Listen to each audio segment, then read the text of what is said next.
Hello, everyone. I'm Robbie Swale, and this is the 12-Minute Method podcast. And in this podcast, I'm going to be investigating how we can beat procrastination, be more productive, and finally do those things we have been meaning to do.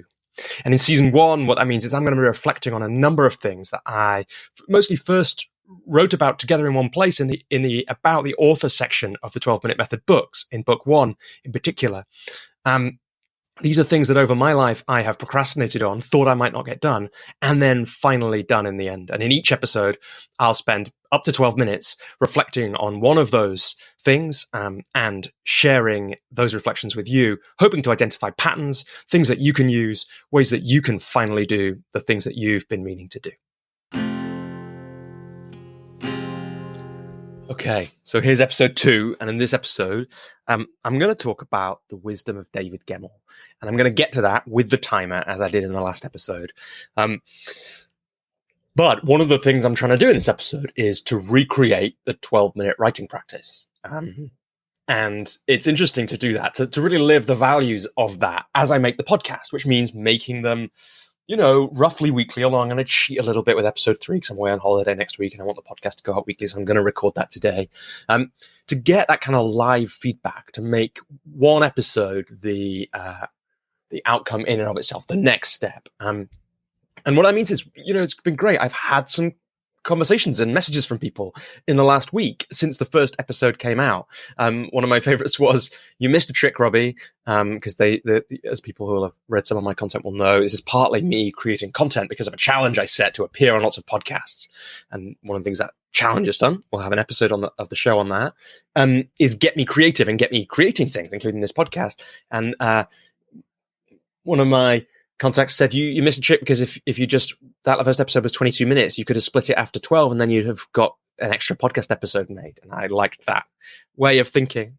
And another one pointed out, a really interesting message that I got pointed out that it felt a little bit in episode 1 like the listener came in the middle of something. Like there was something that hadn't been said. And I listened back to it just now. I'm going to listen back to every episode. I'll come to that in a sec, just before I record the next one. As I reflected back on episode 1, I think that's right, and it does feel a bit like coming in the middle of the conversation. And so I want to say, like, everything in the intro of this episode, everything I said in the last episode, I totally agree with. I like that I'm going to come at this chronologically, because in a way, what that makes this is an investigation for me, and deepens my understanding of how I became someone who is now undeniably prolific in creating things and sharing them in the world. The books, the podcasts, the wisdom of David Gemmell, all those things and more.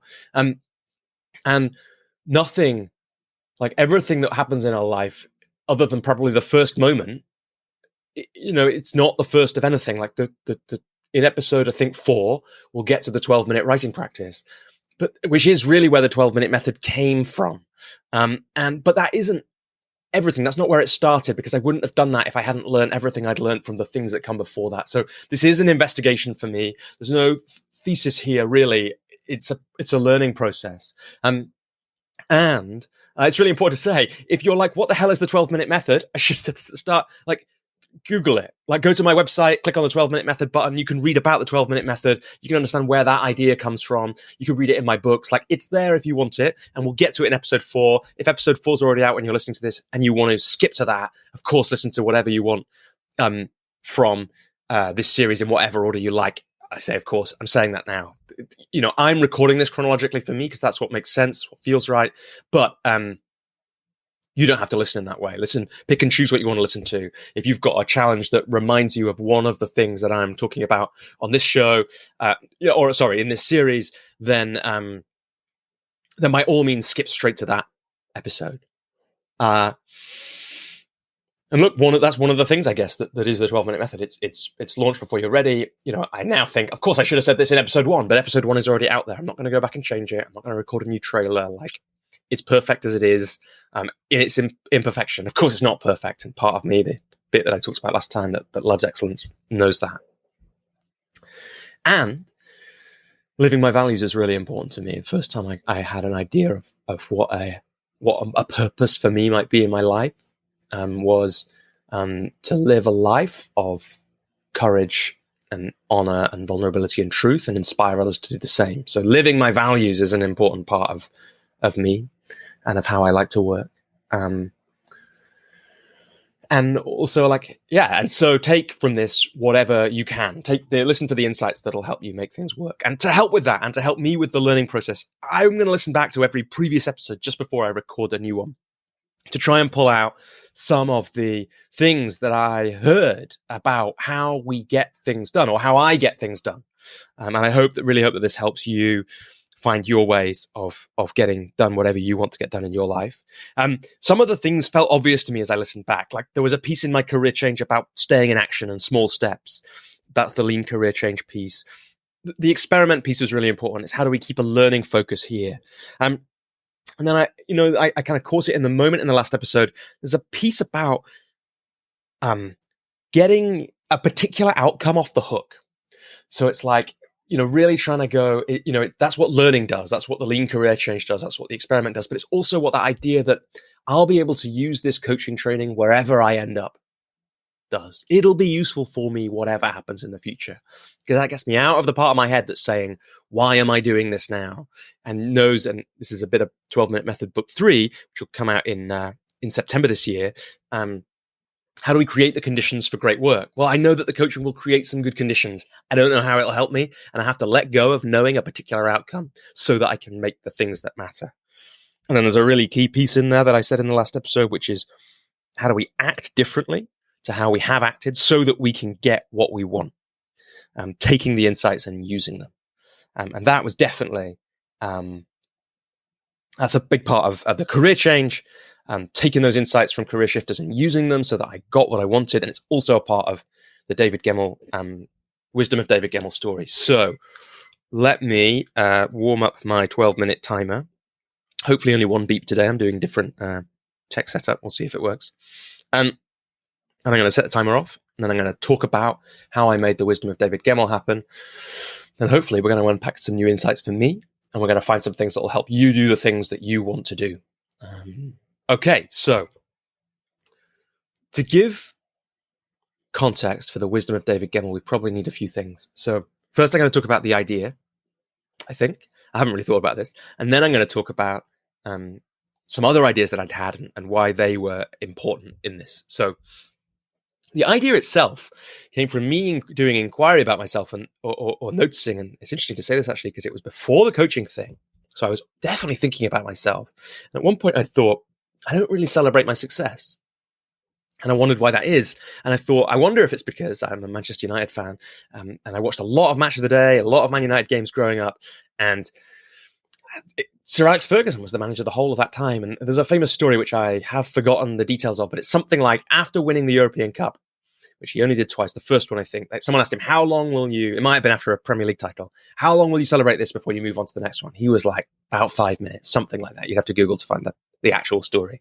And I wondered maybe if I've spent all this time in the company of Alex Ferguson, he's had that effect on me. I should think about, like, who else have I spent a lot of time in the company of? And I thought about the author David Gemmell, who wrote between 1984 and when he died in 2006, what he calls, or Time Out, I think, called heroic fantasy novels. And I just read these. I got them a bit randomly through a book club thing. Do you remember that? That was on the back of the Radio Times or something. And I got these books because I wanted a great version of The Hobbit or Lord of the Rings for £2 or something like that. And you had to buy a few other things. And I chose David Gemmell books. And then they became one of the most important things in my life. And I went back to them over and over again, read them many times. And I'd noticed as I was reading them, some people who would hate this about his work, that lots of scenes, in some way characters and ideas and situations are revisited over the course of the books. And some people would say that's formulaic and repetitive. And for me, it was just like, no, he's just fashioning. He's just repeating these because they're important. These ideas are important. And I thought, I know there's some ideas in that. And they've formed who I am. So I had this idea I could make a resource of some kind. I thought about a book. I thought about other things. The Wisdom of David Gemmell, the philosophy. He died by this point. I bet there are other people out there who feel the same about this. And that was an idea. And then, like many ideas, I sat with it and didn't do anything about it for quite a long time.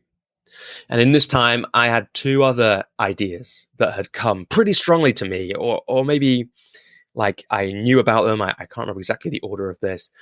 One was a book about Championship Manager, the computer game. One was a kind of website so that you could look up where to watch football. And in a way, in a town. So say I'm in Macclesfield. I've never been there before. I want to watch football in a pub. How do I find out which pubs show football and which ones which ones are nice to watch football in? If you're a stranger, or if you're a Manchester United fan, or if you're an Arsenal fan, or whatever it is. And what was interesting about those ideas is, like Liz Gilbert writes about this in Big Magic. It's a great book about creativity and creating the things that you're called to create. She writes about how if you don't take an idea when it comes to you, it'll move on and it'll find someone else. And those ideas, this was crushing to me and I was really regretful about it, had moved on to someone else. A couple of people, and in the end, I think Match Pint is one of them, had done the football pub website. And Ian McIntosh, a guy called Ian McIntosh, had written a book called something like Football Manager Ruined My Life, which was almost the idea that I'd had. In various ways, I'd let myself talk myself or be talked out of those ideas and hadn't gambled on them. And that's important because of the moment that made all the difference to the wisdom of David Gemmell existing.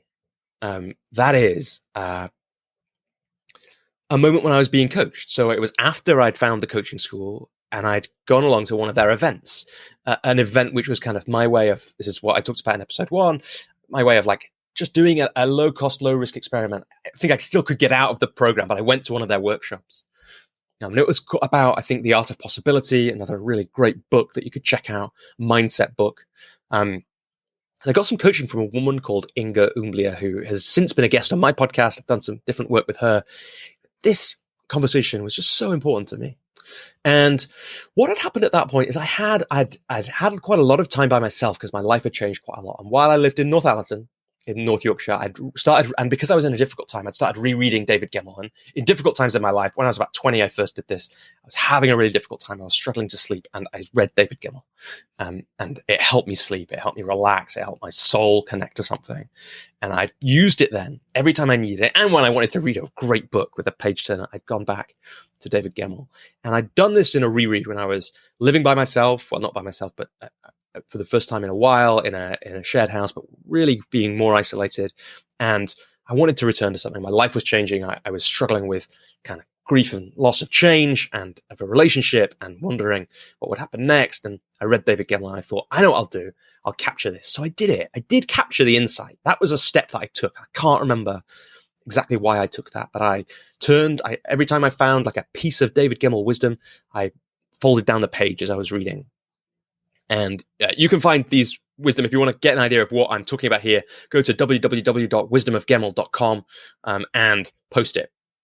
Oh, sorry, and check it out, and you'll get some of these quotes, get an idea of them. You can sign up to a mailing list as well that I have about it, and get one emailed to you every week. It's also on Twitter at twitter.com/wisdomofgemmell. And let me see, how do I want to do this? So I was folding down the pages every time I saw a piece of what I thought was David Gemmell's philosophy and collecting them. And then I would go to a Costa Coffee in Northallerton in North Yorkshire, and I would drink a coffee and type those up into a spreadsheet. And by the time I spoke to Inga, it had been another 2 years after that. So there'd been procrastination on the idea. Then there had been procrastination with the spreadsheet. So I'd completed that spreadsheet. I had like 1,000 David Gemmell quotes in a spreadsheet, and I hadn't done anything with them. And in the conversation with Inga, what emerged was this very strange piece of resistance. And I think I would have called it that by then. Stephen Pressfield's The War of Art. He has this idea. Resistance is all the reasons we don't do the things that we really want to do. And so at this point, I could see that it was resistance, or I saw it with Inga. This idea that here's the trick that resistance was playing on me that Inga and I uncovered. I was really worried someone would do the Wisdom of David Gemmell idea before I did it. And so I wasn't doing anything with it. That was my excuse. But with Inga, we examined that. And of course, those other 2 ideas, somebody did them because I didn't do them. And so then it was obvious, like, oh, I have to do something about this so that it protects it, so that I get to have made this thing. Because that was important to me. I wasn't at that point someone who made the things that they said they wanted to make. And so we got to that place. It's like, I need to do something about this and I need to do it now. And I was still struggling with it. And then Inga asked this killer question because I told her about how important this had been teaching me how to be a man, David Gemmell, how to be the kind of person I wanted to be.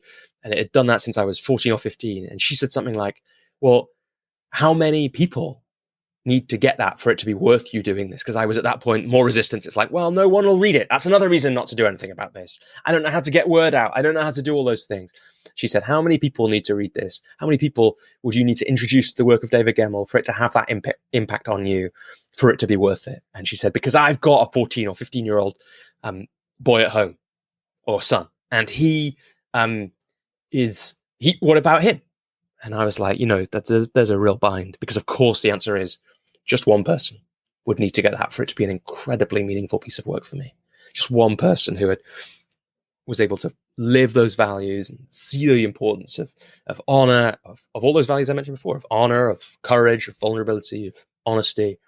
Well, just one person, that would be an incredibly meaningful piece of work to introduce David Gemmell, for his work to have the impact on just one other boy, girl, anyone, in the way that it had on me. And then there was, of course, the scale of the task. And I'd known about Stephen Pressfield then at this point. I'd started to really see the resistance playing its part. So all those voices, key resistance idea that I've really seen in the last year as I've been talking about this after my books came out, is everybody has these voices and excuses and reasons not to do things. Everybody. And so they're not a reason not to do the thing. And we have to find a way to, like I said before, to act differently so we can get what we want, to take particular outcomes off the hook. And here's basically how I set it up. Make the website as quickly as possible. A draft can be updated. So I made the website. It was hard. There was a lot of resistance. When I shared it on Facebook, it had that feeling of tension over the share button. I didn't connect it to my coaching work for a long time. I didn't really talk about it anywhere. This is quite a thing, actually. I haven't really connected these two worlds, the Wisdom of David Gemmell world and this world. And I got overwhelmed by how can I get all these 1,000 up there? And then I wish I could remember exactly how I got to this. I'll do it one at a time. And so I wanted to have a mailing list. I thought I'd have, I don't know if the Twitter feed came later, have a mailing list. And how will I decide which of these get up there and how I change them? And this is really important when we think about the people who know the work, or people get to it later, the 12-minute method. It's like, do it one step at a time. So I can't do 1,000. That's too many, but I can do one this week and one next week and one the week after. It was about 2 years later, probably, when I started to really see how powerful that had been. Again, once my writing practice started, gets that later, or you can read about it at robbieswale.com. It was like doing that one step at a time. And so I made the website, I uploaded the thing, I set up the MailChimp list. I did that stuff, and I had some of that because I'd worked in small organizations. So I'd done lots of these bits already. There's still lots of resistance about it. And I found the first people by posting on my Facebook, which is really uncomfortable. And also by posting on some David Gemmell fan groups. And gradually some people signed up, and it was amazing. And I did it one piece at a time. And now I've been doing a weekly Wisdom of David Gemmell every week since 2015. So we're on almost 7 years of that. So there's 300 and something of them. For a long time I'd done it literally every week. And then I did miss a few, and I didn't get there. Every week, post one piece of Wisdom of David Gemmell, gradually update and change that. And then that in the end rolled out to Twitter, and it was one a day, but only a certain length of ones. And now I'm starting to think about how to make it sustainable and get more help from lovely Wisdom of David Gemmell fans and followers who are up for giving that help or being paid to give it. And I haven't quite tied that up yet, because one of the things that stops me now doing it is that my time is more tight. But I'm so glad that I created that thing. It's so important to me. It's one of the most meaningful things. I get this amazing interactions. I get to be a part of David Gemmell's story. I got some unpleasant things at first. There was a woman who said he would have hated it, which was a really hard thing to hear. But luckily that came after one of his friends, a guy who David Gemmell was the best man of at his wedding, told me that he loved my site. So I was able to hold on to what Stan said and let go of what the other woman said. And David Gemmell probably was I think she said he was a kind of simple, down-to-earth guy, and I think that really comes across in his writing. And so she didn't like that I talked about the thought-provoking wisdom and philosophy in his work, but there is thought-provoking wisdom and philosophy in his work, and it was very important to me to create it. And now I'm a part of that, and that's a very meaningful thing for me.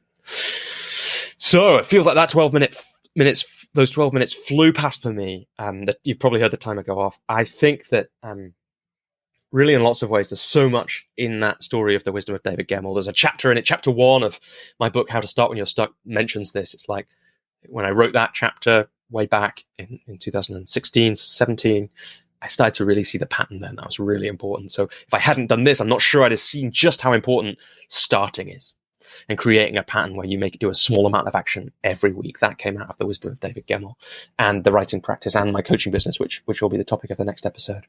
So, yeah, look, I hope you've collected some insights from this episode. I hope you take them and use them. I hope you start something. I hope you keep it going, find the ways to make it sustainable and all that and more.